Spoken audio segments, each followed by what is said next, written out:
మనమందరం కూడా భారతదేశ వ్యాప్తంగా మహారాష్ట్రలో పుట్టినటువంటి ఆ మహనీయుడు చేసినటువంటి త్యాగాలను, పడ్డటువంటి కష్టాన్ని గుర్తుంచుకోవాలి.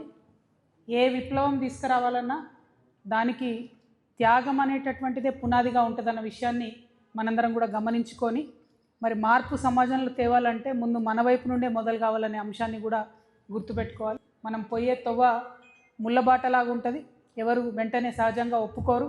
ఆనాడు పూలే గారికి కూడా అదే జరిగింది.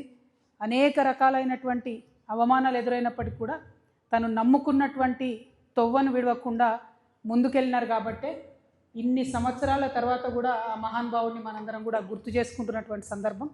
సో పూలే గారి ఆశయాల సాధన అంటే నివాళులర్పించి మర్చిపోవడం కాదు, మన జాగృతి నుండి మనం ఏదైతే బలంగా తీసుకున్న సామాజిక న్యాయ నినాదం ఉన్నదో దాన్ని సాధించడం కోసం అహర్నిశలు మనందరం పనిచేయడమే వారికి మనం ఇచ్చేటటువంటి ఘనమైన నివాళి అని చెప్పి నేను మనస్ఫూర్తిగా భావిస్తున్నాను.